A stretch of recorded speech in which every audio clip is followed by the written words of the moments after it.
Salut à tous, on se retrouve pour l'épisode 3133 du Zap Image. On commence aujourd'hui en ce samedi 30 novembre avec les résultats de la veille. On commence tout d'abord en Ligue 1. Il y avait un match hier qui se jouait entre l'équipe de Reims et l'équipe de Lens. Et c'est le Racing Club de Lens qui s'est imposé 2-0 du côté de Reims. Donc Adrien Thomasson et Enzola ont été les deux buteurs côté lensois. Donc parfait pour le retour de Will Steele du côté de Reims. Mais pas que Will Steele, c'est le coach maintenant de Lens. Il coach à l'époque Reims, donc il est retourné dans son ancien club et belle victoire pour lui. Et surtout, Lens se rachète par rapport à la défaite la semaine dernière contre l'Olympique de Marseille 3-1. Donc belle victoire des Lensois. Voici les statistiques de la partie. Pourtant, Reims a plus tiré, 16 tirs quand même pour l'équipe de Reims, mais 0 but marqué. Et Lens, moins de tirs, 11 tirs, 6 tirs cadrés. Et 2 buts ont été inscrits. Et soutien à la Brigade Loire, donc banderole lensoise en parquage à Reims. Donc soutien à la BL, donc Brigade Loire. Parce que n'oubliez pas que ce groupe de supporters nantais pour être dissous, d'après les dernières infos. Donc voilà ce qu'elle va dire sur cette rencontre. Aujourd'hui au programme, 3 rencontres de Ligue 1. Rennes contre Saint-Etienne à 17h. Où Rennes doit prendre des points parce que Rennes actuellement ils sont très loin au classement. Il va falloir gagner contre un promu. Ensuite à 19h il y aura Brest contre Strasbourg. Et ce soir le Paris Saint-Germain contre le FC Nantes. Tout d'abord juste une petite info concernant le match entre Brest et Strasbourg.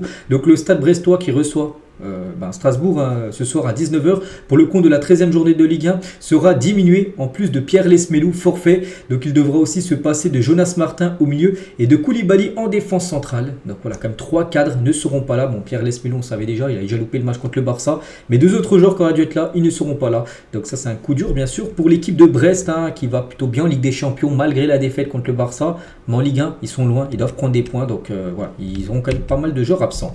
Et concernant le match du Paris Saint-Germain ce soir contre le FC Nantes, donc c'est le premier match du PSG 2, puis la défaite bien sûr contre le Bayern.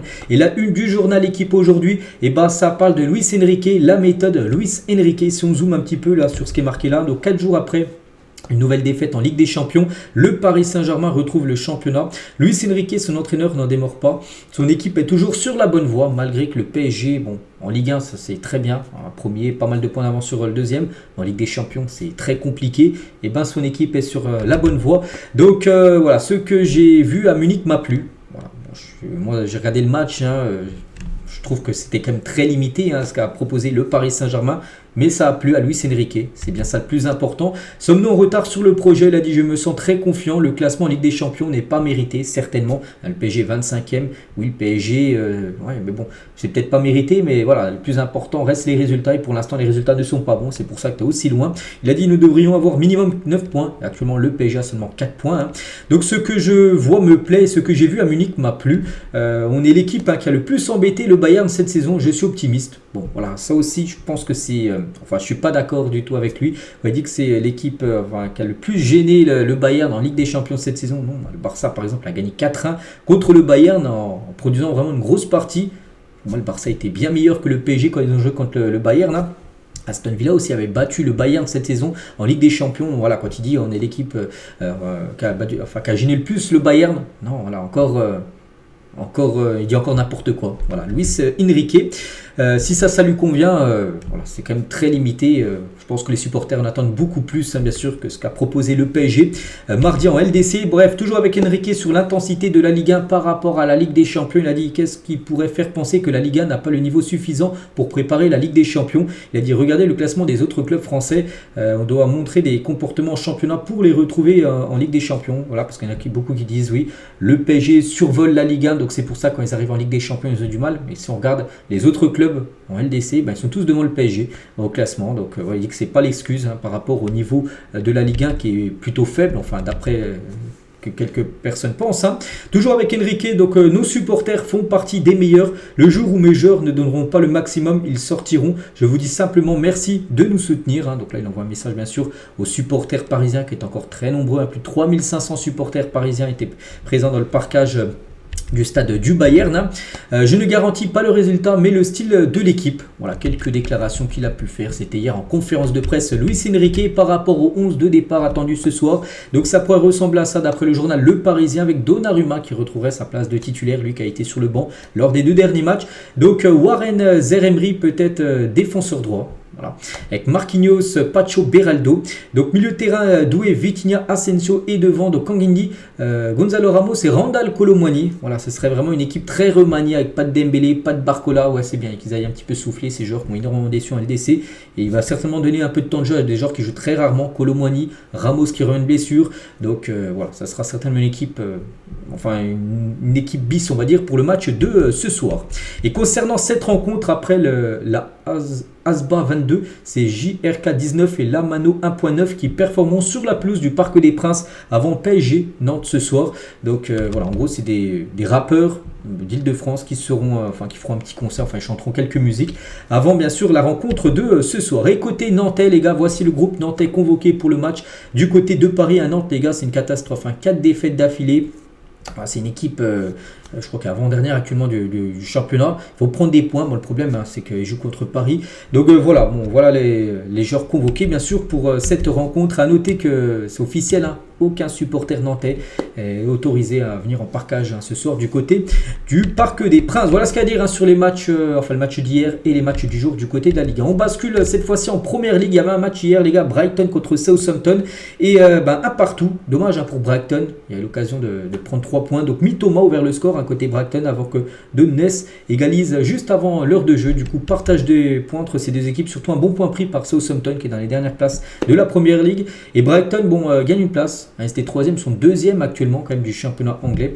Donc 22 tirs, 5 tirs cadrés. Ils auraient certainement mérité de gagner parce qu'ils ont eu quand même beaucoup plus de tirs que Southampton, mais ils n'ont pas réussi à marquer un autre but au classement. Brighton est bien 2e. Même en prenant seulement un point, il dépasse Manchester City. Mais maintenant ils ont un match de plus que Liverpool, City, tout ça. Donc 23 pour Brighton, 23 pour City et Liverpool, loin devant bien sûr avec 31 points. Le programme aujourd'hui pour ce championnat de Première Ligue, voici toutes les affiches. Par exemple, Arsenal se déplace à West Ham. C'est un derby. Nottingham contre Ipswich, c'est un match bien sûr pas pour le maintien parce que Nottingham, je crois qu'ils ont fait un bon début de saison, mais surtout Ipswich qui a besoin de points. Crystal Palace, Newcastle et Leicester contre Brentford. Tiens, une petite info concernant l'équipe de Leicester. Le nouveau coach est là. J'avais dit il y a quelques jours, j'avais dit qu'il y a des chances que ça soit lui. Ça y est, c'est officiel. Ruud van Nistelrooy est le nouvel entraîneur de Leicester. L'ancien coach, je crois, Steve Cooper, a été viré. C'était en début de semaine. Voilà, donc du coup, hier, officiellement, Van Nistelrooy vient d'être annoncé en tant que nouveau coach.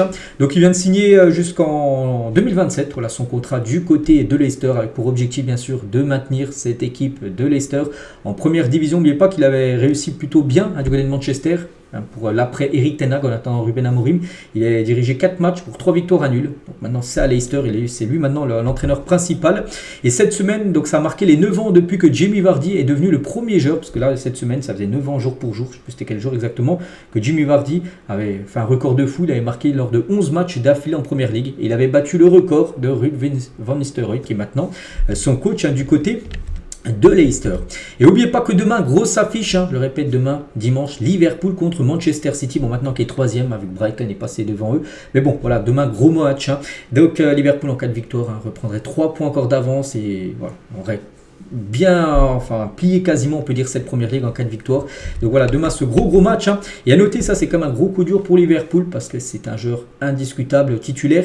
C'est Ibrahima Konaté, sera absent 5 à 6 semaines. Il ne reviendra pas sur les terrains avant le début du mois de janvier. Il s'est blessé lors du match contre le Real Madrid. Je me souviens très bien en plus quand il a été blessé, il restait 5 secondes à jouer. L'arbitre il allait siffler et en gros c'est un duel avec Hendrik. Hendrik, je sais pas, il lui a mis un petit coup, Hendrik l'attaquant Dural qui était rentré en cours de jeu, il lui a mis un petit coup, je sais pas, par derrière et du coup blessé. 6 semaines quand même, donc ça c'est une catastrophe pour l'équipe de Liverpool. Il va louper tous les matchs là, de fin de saison, fin d'année, les Boxing Day, tout ça.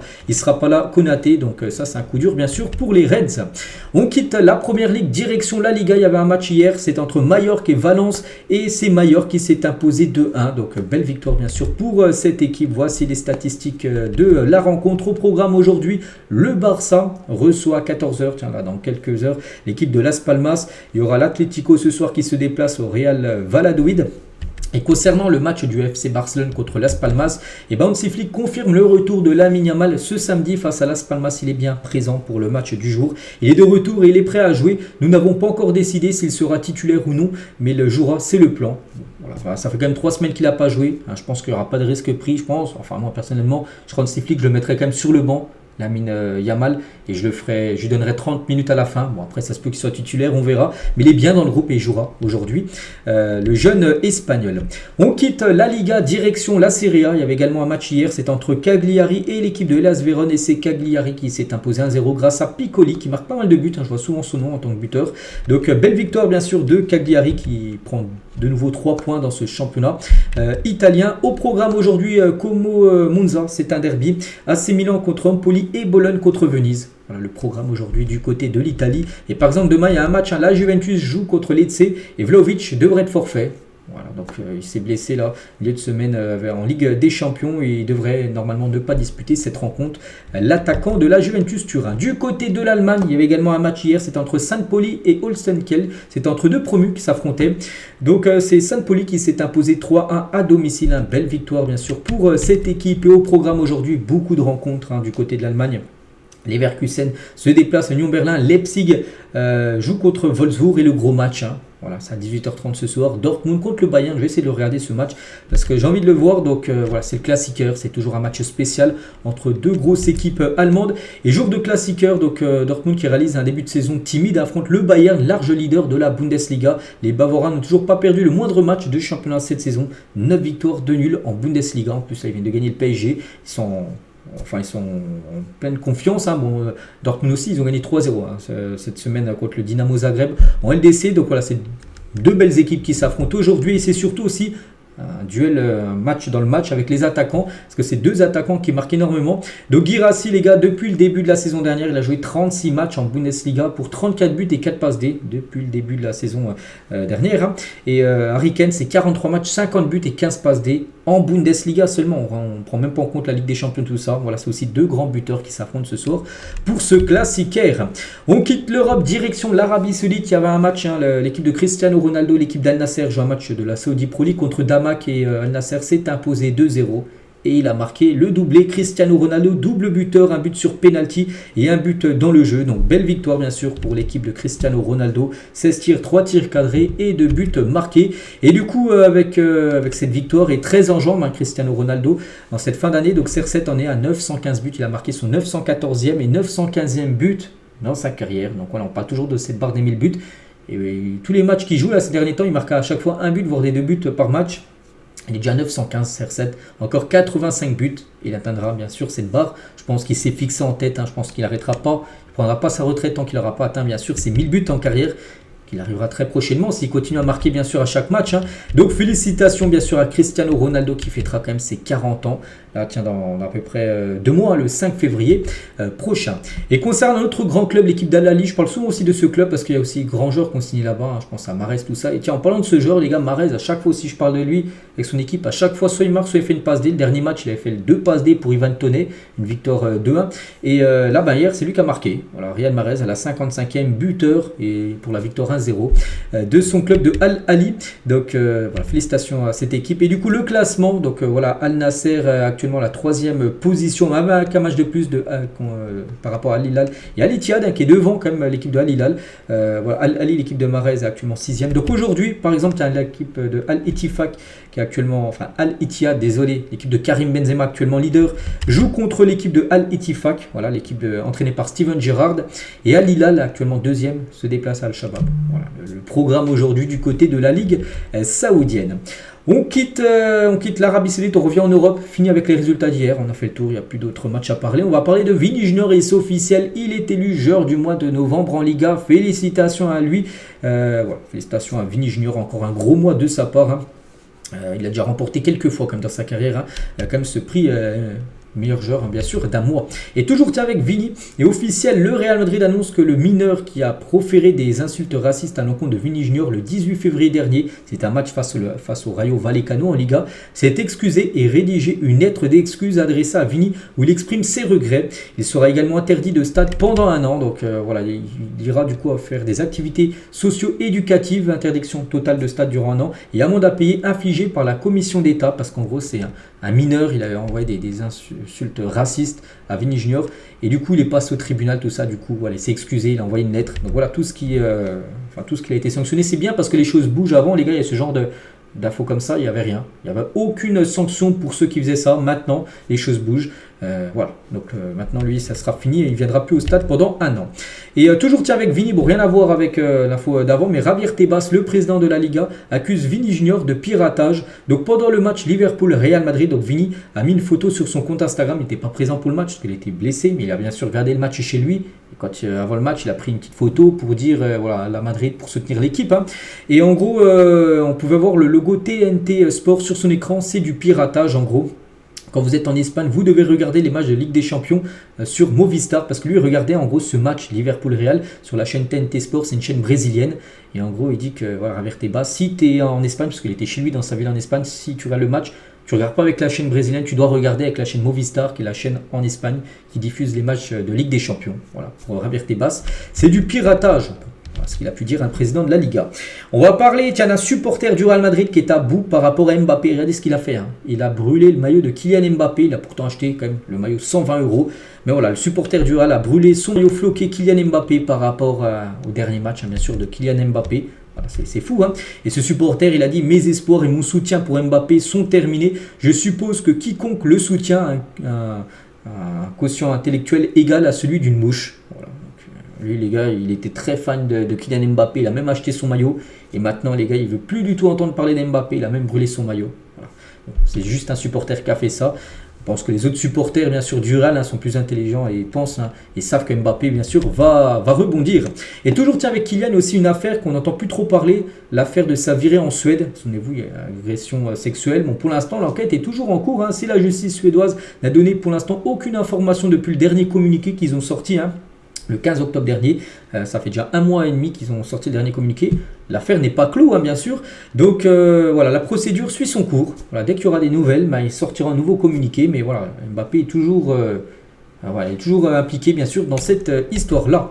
Et toujours avec Kylian, donc il n'est pas blessé parce qu'il y avait 3 joueurs qui avaient une petite gêne à la fin du match contre Liverpool. Donc lui, Jude Bellingham et Brahim Diaz, les 3 ont passé des tests. Les 3 ne sont pas blessés, ils seront bien présents pour le match demain. Contre les Leganés, ça sera 16h15 pour le Real Madrid. Et Rodrigo qui a été présent aujourd'hui à l'entraînement collectif du Real Madrid. Est-ce qu'on verra Rodrigo demain contre c'est les Leganés ou Reta? Je ne sais plus même plus contre qui joue demain. Je ne sais plus. Bon bref, demain ils ont un match à 16h15. Et voilà, peut-être Rodrigo de retour. On verra bien sûr s'il sera présent ou non. Et toujours avec le Real, vu que là on parle beaucoup du Real, et le message plein de classe comme du Real Madrid pour les 125 ans du FC Barcelone, parce que hier le Barça a fêté ses 125 ans, et le Real, club comme rival bien sûr du FC Barcelone, ils n'étaient pas obligés de le faire, mais ils l'ont fait. Ils ont sorti un communiqué pour souhaiter un très bon anniversaire au Barça. Ils ont dit félicitations pour votre 125e anniversaire en mentionnant le Barça. C'est un honneur pour le Real Madrid de rivaliser avec un grand rival comme vous tout au long de notre histoire.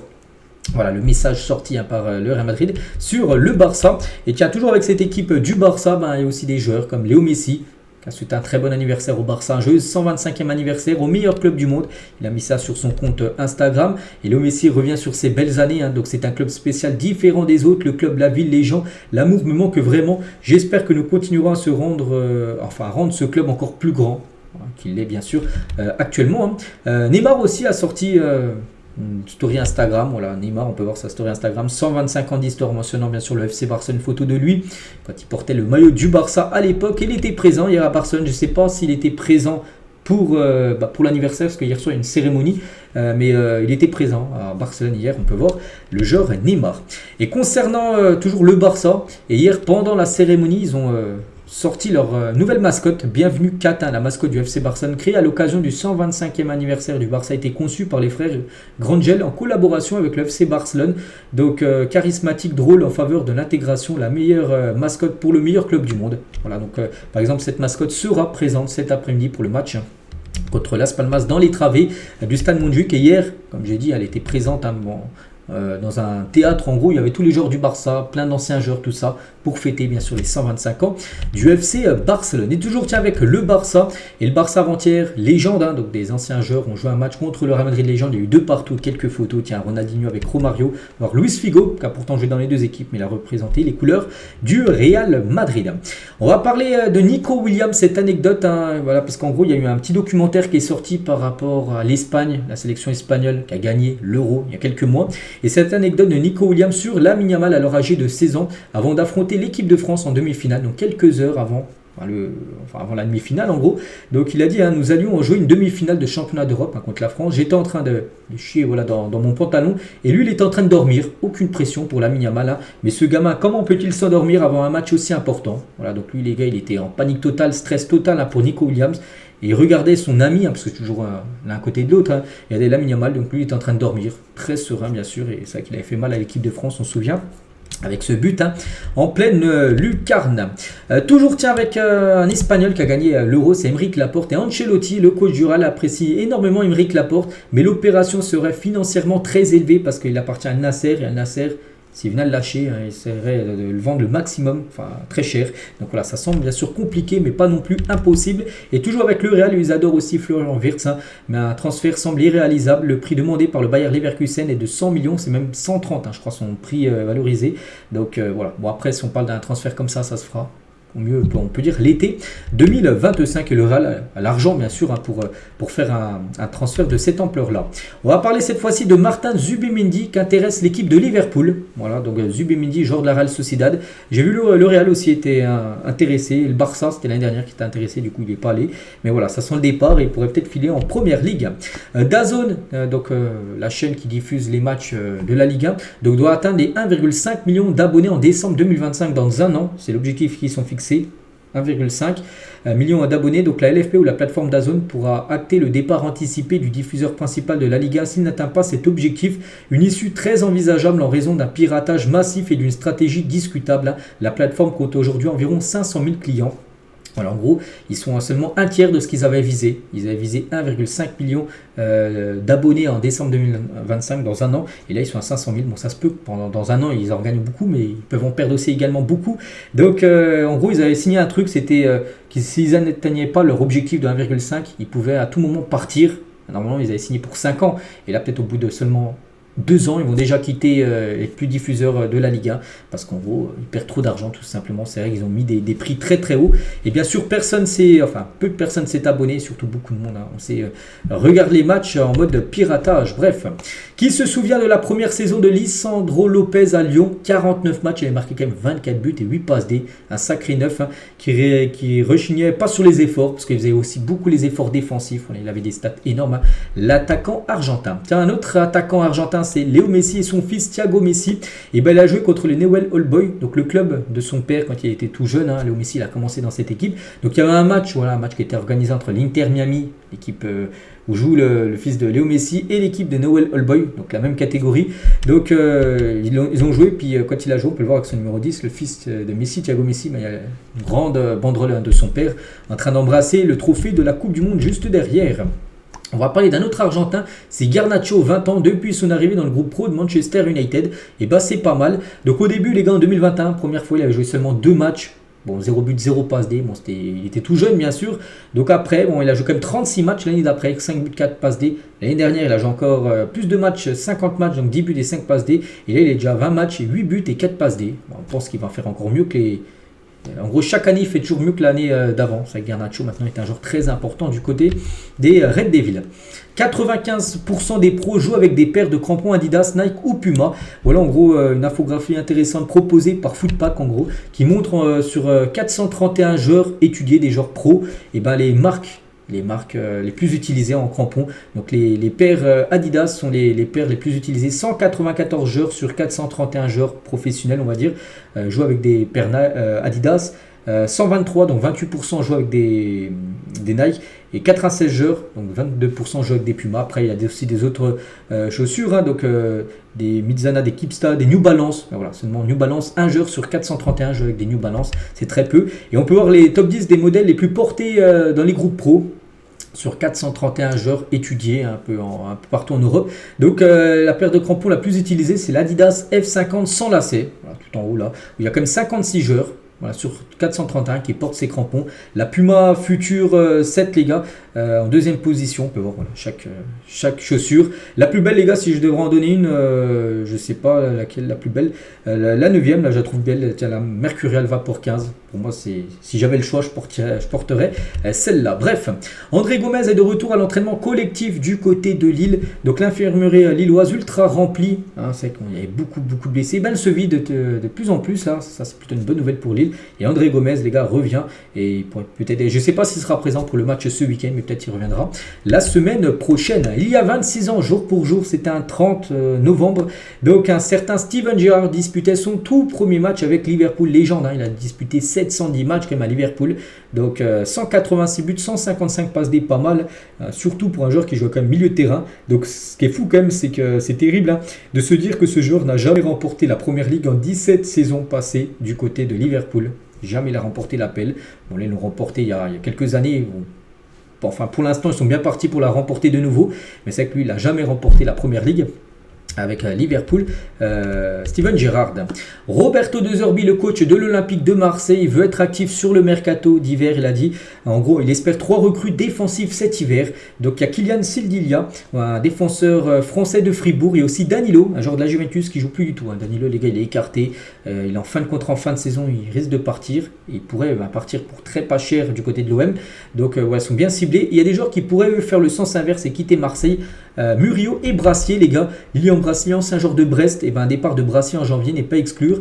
Voilà, parce qu'il joue très peu. Hein, donc l'OM cherche un titulaire ou un numéro 1 bis au poste d'axial gauche. C'est à la fois un désaveu terrible hein, pour avoir recruté 2 spécialistes cet été, donc Brassier et Cornelius, et une indication claire du sort qui soit réservé à l'un d'entre eux. Et c'est vrai Brassier, les gars, qui pourrait déjà être vendu alors qu'il arrivait en juillet dernier. Il pourrait déjà quitter l'Olympique de Marseille.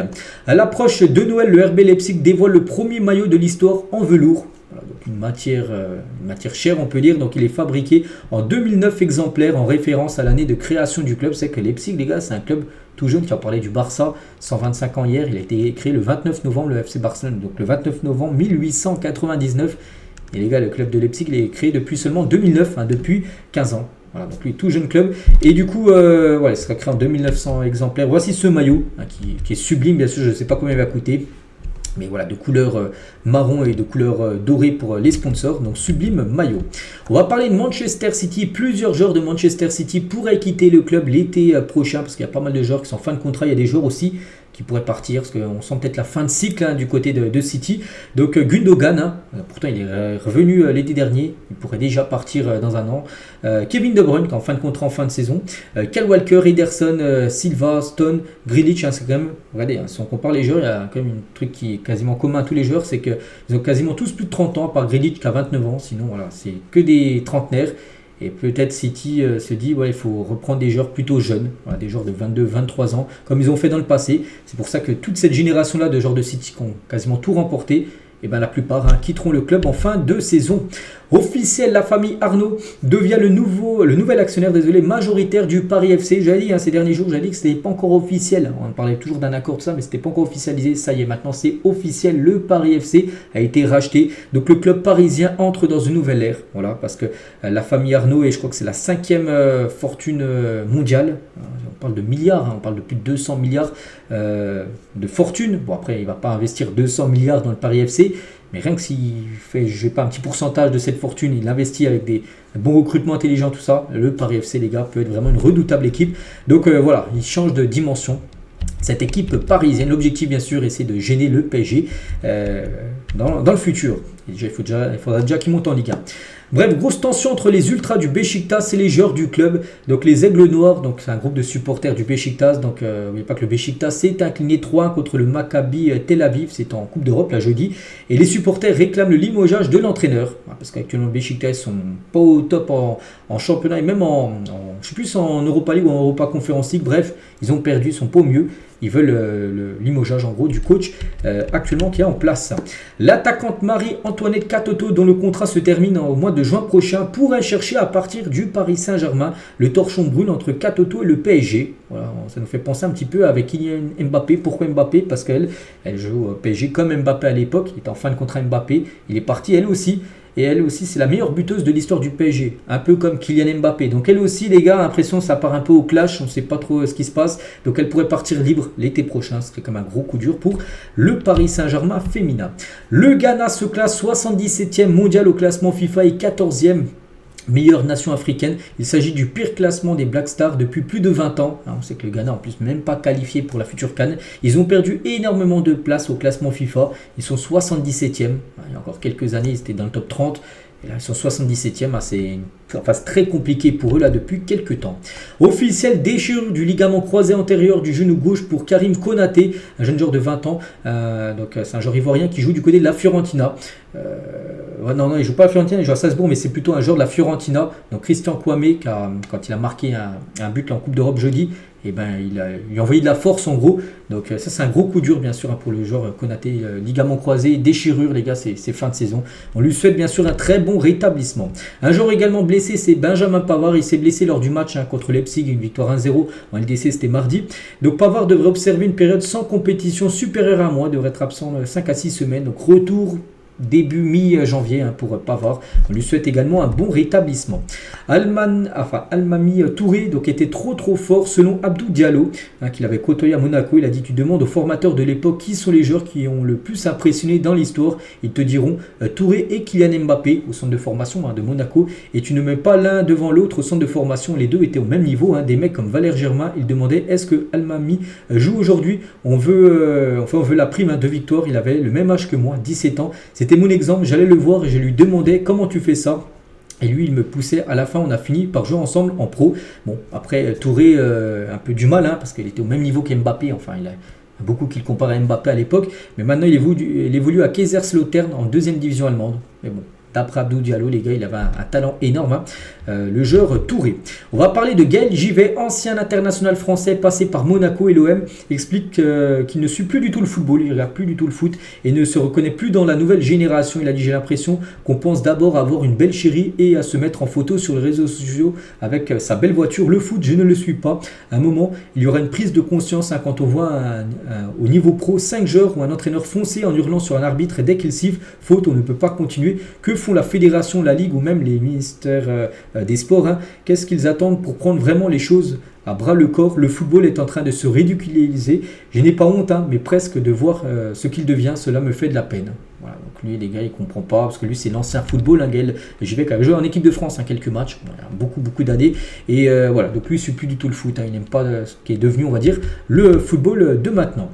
Officiel, le tirage au sort des 32e de finale de la Coupe de France aura lieu lundi à 19h. Ça sera au Parc des Princes qu'il y aura ce tirage au sort. Bref, les clubs de Ligue 1 entreront en lice parce que là, hier, il y a eu des matchs. Aujourd'hui, il y a des matchs. Et demain, il y a des matchs de Coupe de France avec les Ligue 2 en plus gros club. Donc le tour prochain où ça se jouera en début janvier.